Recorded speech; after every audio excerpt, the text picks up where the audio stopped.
Evening VC, Dave here. Just jumping on real quick with a contest entry for Norman Maslow's channel. This is for Mazzy.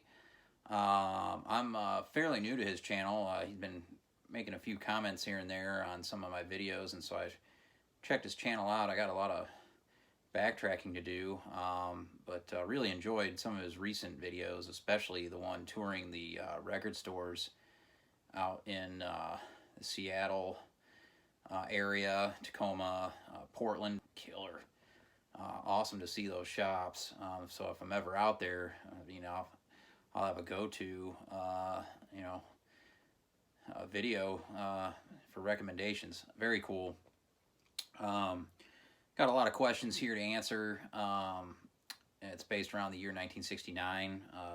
It's fairly tough for me to pick these out, but here we go. The first, show an album that you feel that everybody should own from the year 1969. This was one that was recently recommended to me from the one and only Chris Cole. He had sent me a link to this, and so I mean I would recommend it to anyone, and that's this album here. It's Don Cherry, Eternal Rhythm, on the MPS Records label. This is fantastic. Beautiful album. Two long sides here. Just Don Cherry is one of my favorites on the instrument. Love his tone. I've talked about him a ton in my videos, but this would be the one that I would recommend if you're into jazz. This is just fantastic from 1969. Next question. An album that puts you in the mood. This album can put you in quite a few different moods, but it is a crucial album from the year, and one that changed a lot in music. That's Miles Davis, In a Silent Way, on Columbia Records label. And man, this lineup, he expanded here and started moving things forward. You have, of course, Herbie Hancock now on the electric piano. Chick Corea is there as well on the instrument. Wayne Shorter, tenor. Dave Holland, bass.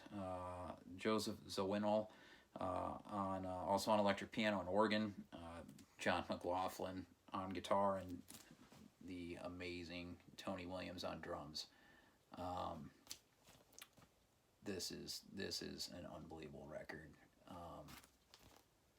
Fantastic as well, and one that can definitely get you in any of all kinds of moods, including the good one.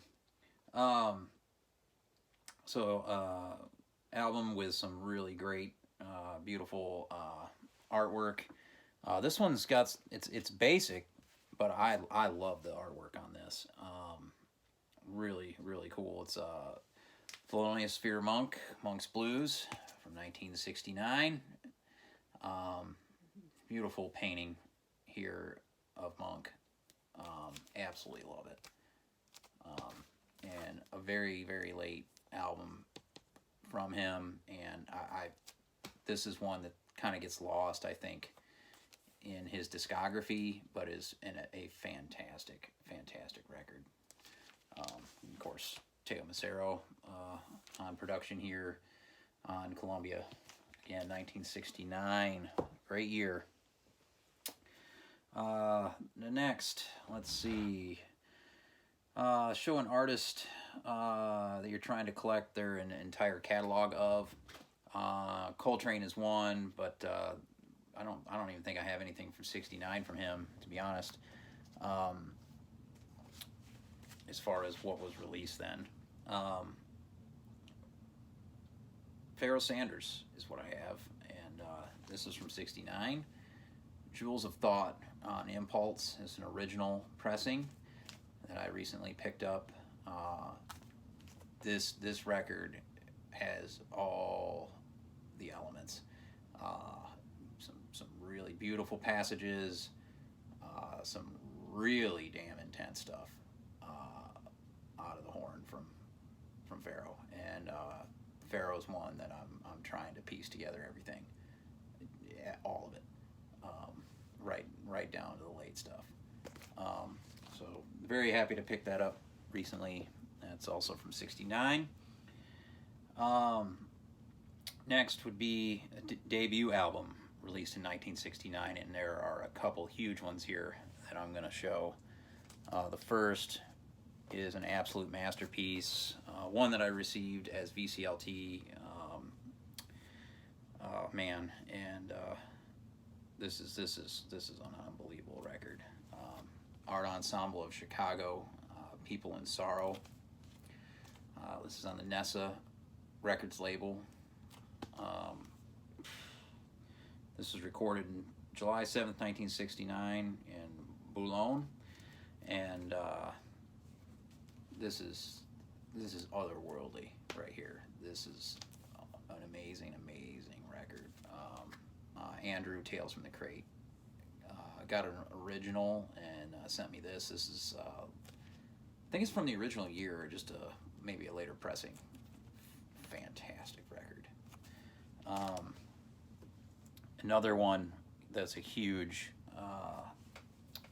album that was debut album here in 1969, and that's John McLaughlin, Extrapolation.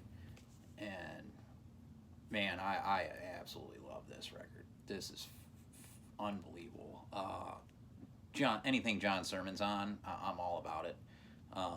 He's on baritone and soprano sax from England. He's from England. Absolutely a killer musician, underrated big time in my opinion.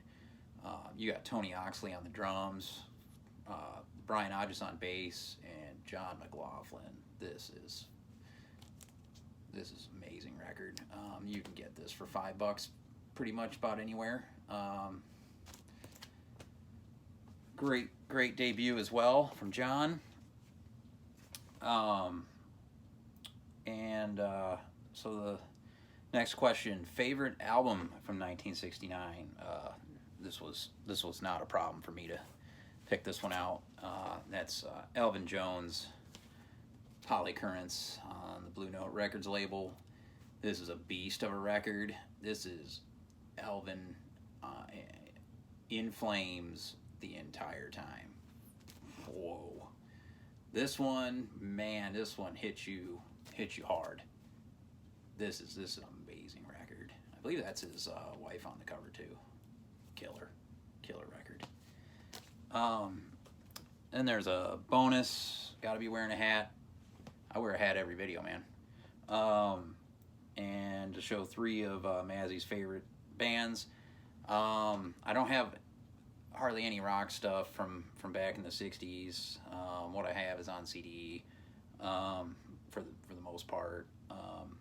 And I think I'm about out of what I got for 69 in jazz here, but as far as what I've seen with the videos I've been watching, especially with the box sets, these are what came to mind. And one would be Duke Ellington, and this is probably my favorite I have of him, Money Jungle. I think this was from '62.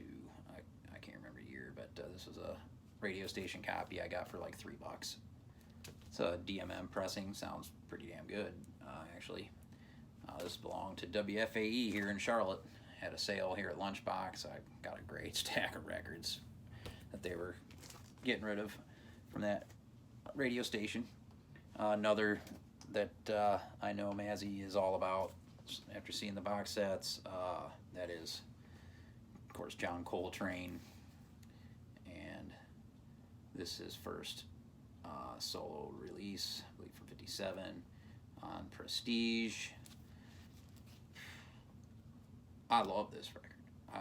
A lot of people don't really care for this for some reason that I've heard, but man, this is one of my favorites from John, right off the top.